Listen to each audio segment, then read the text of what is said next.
ہم جو پہلے لیں گے یہ سورہ المائدہ کی آیت نمبر 12 کا کے تناظر میں لیں گے. یہ آیت عام سے ہر بندے نے پڑھی، لیکن اس آیت سے جو میں مضمون بیان کرنے والا ہوں وہ ہمارے یہاں بیان ہوتا ہے. آیت مبارکہ آپ نے پڑھی ہے، میں عرض کر دیتا ہوں. اعوذ باللہ من الشیطان الرجیم. وَلَقَدْ أَخَذَ اللَّهُ مِيثَاقَ بَنِي إِسْرَائِیلَ. اللہ تعالیٰ نے بنی اسرائیل سے پختہ وعدہ کیا. وَبَعَثْنَا مِنْهُمُ 12 نَقِيبًا. اور اس وعدے کی تکمیل کے لیے، اس کی تنفیذ کے لیے اور اس وعدے کی نگہبانی کے لیے اللہ تعالیٰ نے ان میں 12 نقیب بھیجے. یہ شریعہ کالج کے طلبہ بیٹھے ہیں، آپ لوگوں نے سن لیا 12 نقیب آئے. اس سے ہم اس طرح کے اعتقادی اور معرفت کے عام طور پہ نکال کے آپ کو پتہ ہے. وقال اللہ نے فرمایا انی معکم، یعنی 12 نقیب بھیجے، پختہ وعدہ لیا اور ساتھ فرمایا کہ میں بھی تمہارے ساتھ ہوں. بنی اسرائیل کو اللہ فرمایا انی قال اللہ انی معکم، میں تمہارے ساتھ ہوں. یہ ایک پورا تسلسل میں جملہ ہے. آگے جا کے فرمایا میں تمہارے ساتھ ایسے ہی نہیں ہوں بلکہ میں تمہارے ساتھ ہوں.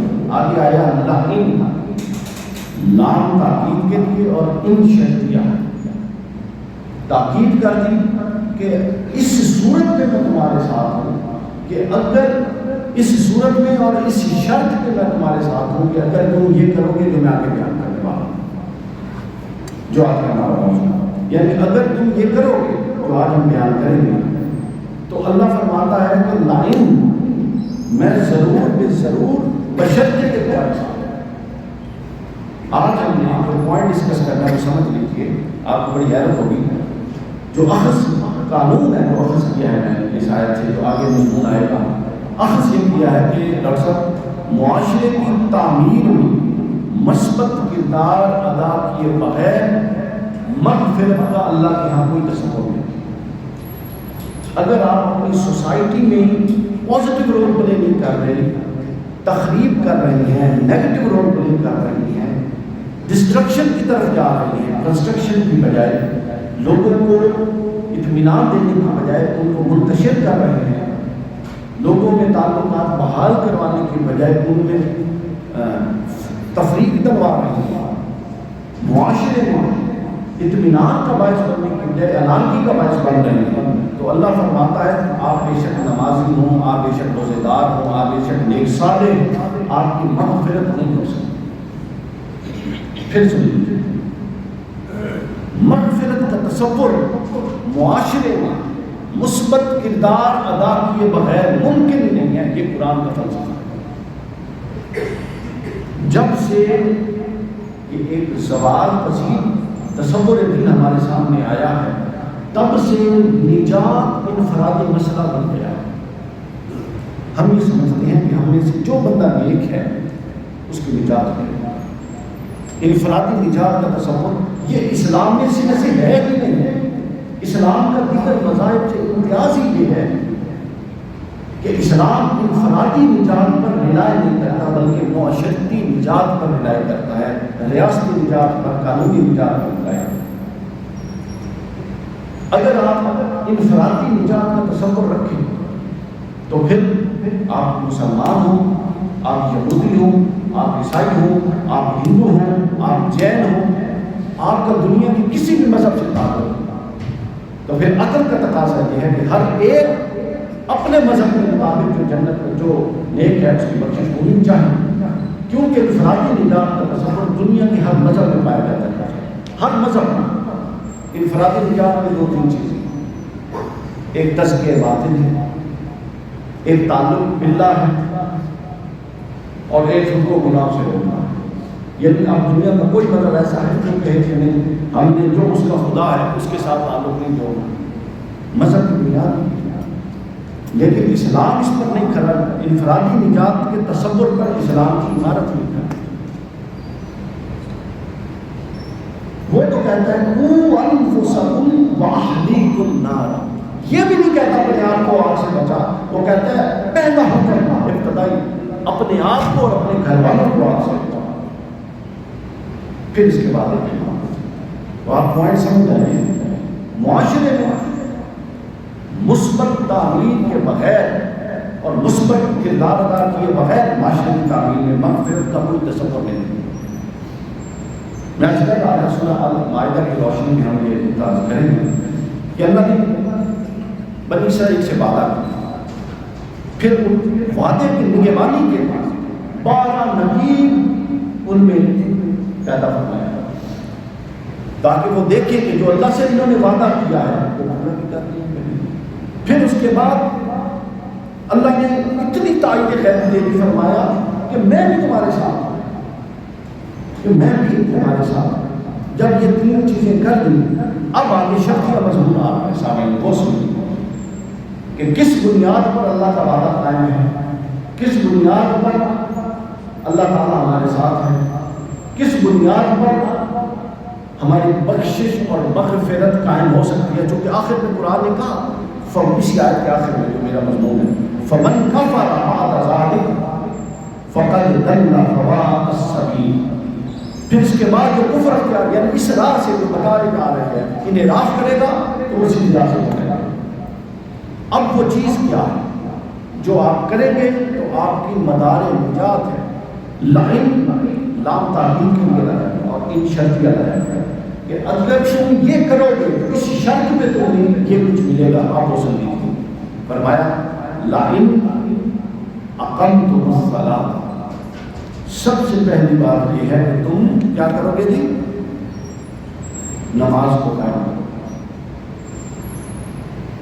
ذرا غور فرمائیے گا سامنے، تم کیا کرو گے؟ نماز کو قائم کرو گے۔ تو جو لوگ نماز کو قائم کرتے ہیں، اب نماز کیا ہے؟ نماز خالی نماز نہیں بلکہ یہ استعارہ ہے اس آیت میں تمام بدنی عبادات کا جو ہم فزیکلی پرفارم کر سکتے ہیں۔ ایک اسلوب ہے قرآن کا، اگر آپ انتقال سے علوم القرآن اٹھا کے دیکھیں، امام غزالی سیوطی علیہ رحمۃ اللہ، یا آپ القرآن سے کشی کو اٹھا کے دیکھیں، علوم القرآن پر جتنے بھی، یا آپ ایون کے زبدۃ الاتقان امام مالکی علیہ مالک علیہ رحمۃ اللہ علیہ، سب نے یہ بات لکھی کہ یہ اس نوعیت کا جب قرآن ایک پہلو بیان کر دے اور باقیوں کو چھوڑ کے گزر جاتا ہے تو اس سے مراد یہ نہیں ہوتی باقی غیر ہے، اس سے مراد یہ ہوتی ہے کہ قرآن ایک نمائندہ اور بڑا حکم دے رہا ہے اور باقی اس سے چھوٹے حکم اس کے ذہن میں آئے۔ عبادات میں نماز سے بڑی بات ہے، تو قرآن نے کہا نماز قائم کرو۔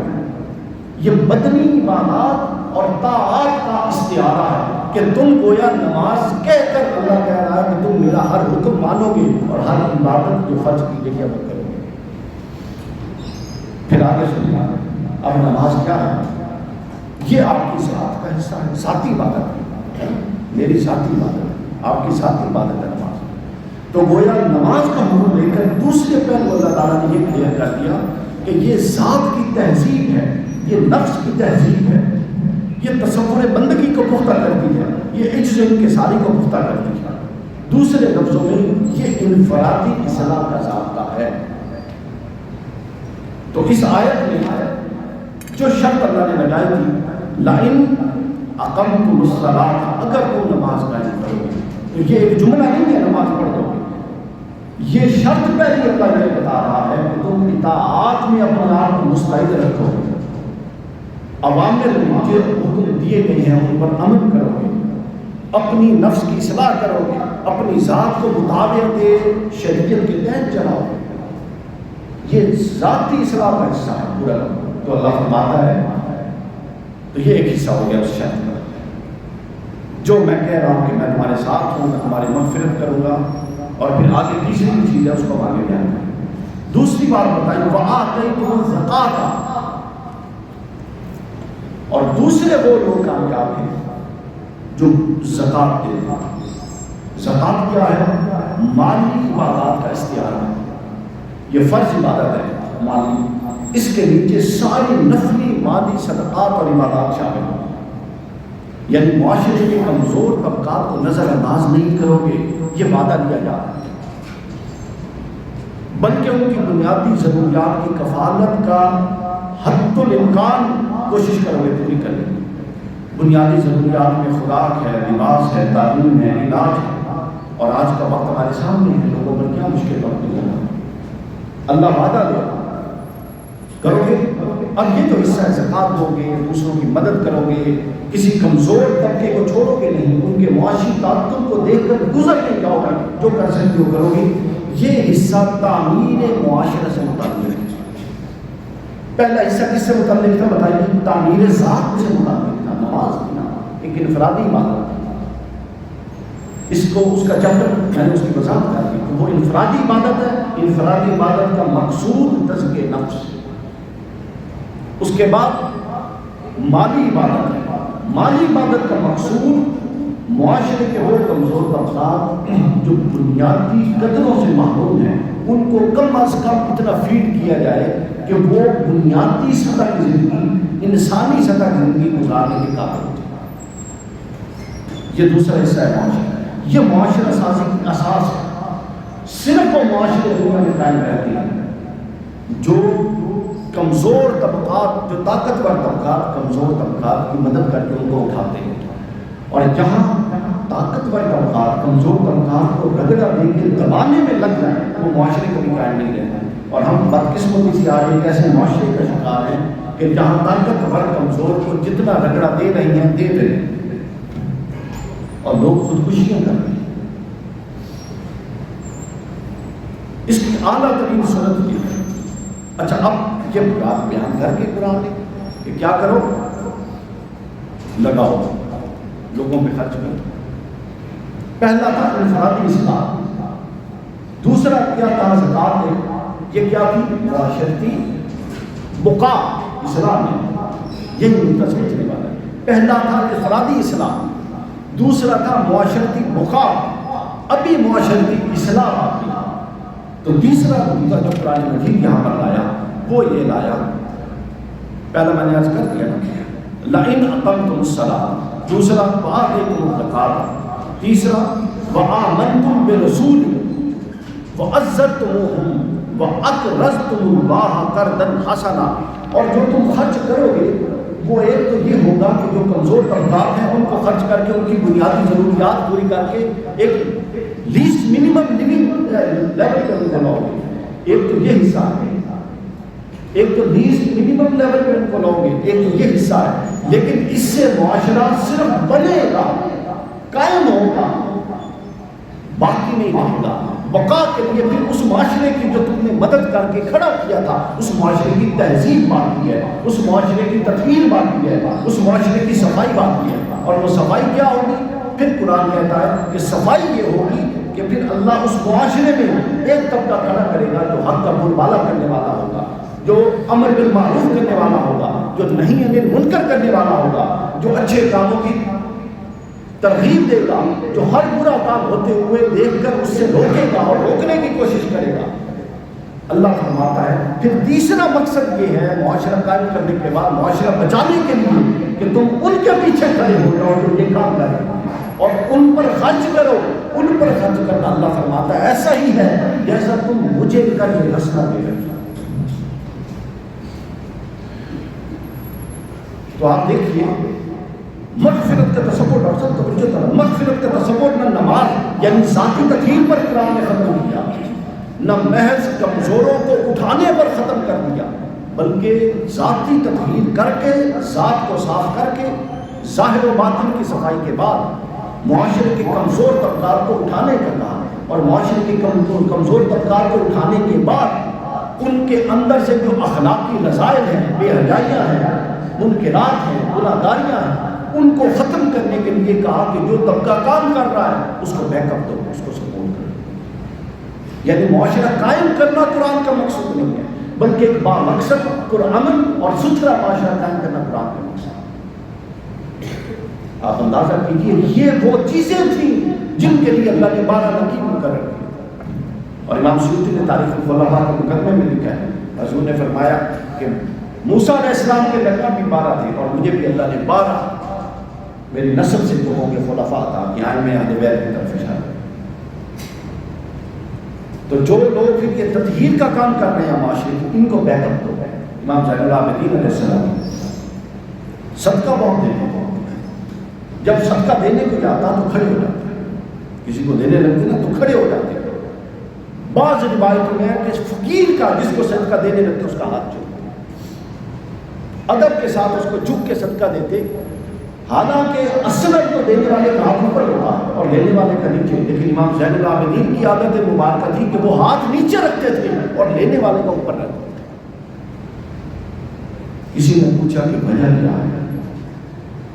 امام زین العابدین فرماتے ہیں تم یہ سمجھتے ہو کہ میں اس شخص کو صدقہ دے رہا ہوں یہ جو ضرورت مند ہے، بلکہ صدقہ ضرورت مند کے ہاتھ میں جانے سے پہلے اللہ کے ہاتھ میں جاتا ہے۔ جب تم کسی کو دے رہے ہوتے ہو تو تم اس کا ہاتھ دیکھ رہے ہوتے ہو، لیکن اس کے ہاتھ کے اوپر اللہ کا ہاتھ ہوتا ہے، اللہ کا یہ ہستہ دے رہا ہوتا ہے۔ تو میں جو کھڑا ہوتا ہوں یہ اللہ کی اس ہاتھ اور دست قدرت کی تعظیم میں کھڑا ہوتا ہوں۔ جو اپنا ہاتھ نیچے رکھتا ہوں یہ اللہ کے ہاتھ سے اوپر ہاتھ نہ ہو جائے اس کی تعظیم میں نیچے رکھتا ہوں، اور اگر کبھی بوسہ دیتا ہوں تو میں دست قدرت کو بوسہ دے رہا ہوتا ہوں، نہ کہ فقیر کے ہاتھ کو بوسہ۔ تو آپ پانچ کہ ہم نے سب سے پہلے یہ قرآن ہے، یہ قرآنی تصورات ہیں جس کی طرح میں چاہ رہا ہوں کہ نوجوان ہیں، یہ وہ کتاب ہوگی جس کے اندر صرف کے موضوعات ہوں گے۔ کوئی ایک حوالہ سنا آپ نے کسی تفسیر کا، کوئی ایک انٹرپریٹیشن میں نے کسی محدثین کے مفسرین سے نہیں ہے، یہ وہ چیزیں جو براہ راست قرآن سے ماخوذ ہیں۔ تو گویا انفرادی اصلاح، ذاتی معاشرے کا قیام، اور معاشرے کے قیام کے بعد معاشرے کی تطہیر کا عمل وہ کیسے ہوگا؟ وہ خرچ کرنے سے ہوگا۔ تو جو یہ تین کام کریں، اب ذاتی اصلاح، انفرادی اصلاح، اس کے بعد معاشرے کی بقا، پھر معاشرے کی اصلاح، جو یہ کام کر لے گا سن لیجیے اس کے لیے اللہ تعالیٰ نے کیا فرما دیا۔ فرمایا لَأُكْفِرَنَّ، لام تاکید کے لیے ہے، اکفرن، مضارع واحد متقدم نون تاکید، میں ضرور ایسا کروں گا۔ اللہ کہنا کیا کروں گا؟ لَأُكْفِرَنَّ عَنْكُمْ سَيِّئَاتِكُمْ، جو یہ تین کام کرے گا میں ضرور اس کے گناہوں کو اکفرن، یا بھول جاؤں گا یا معاف کر دوں گا۔ وَأَدْخِلْنَاهُ الْجَنَّةَ، پھر نام تاکید، اور ضرور اس کو جنت میں داخل کروں گا جس کے نیچے نہریں بیٹھے ہیں۔ تو گویا، اور آگے فرمایا فمن کفر بعد ذلک، جو اس راہ سے ہٹ گیا تو پھر میری راہ سے ہٹ گیا۔ تو آپ سمجھیے پوائنٹ یہ تھا کہ جب تک آپ معاشرتی اصلاح، تمدنی اصلاح، ماحول کی اصلاح کی طرف اور ماحول کی تعمیر میں مثبت کردار ادا نہیں کرتے تو انفرادی اصلاح کی بنیاد پر مغفرت کا، بخشش کا تصور قرآن تعلیمات میں منافی ہے۔ اللہ تعالیٰ سب کو ہدایت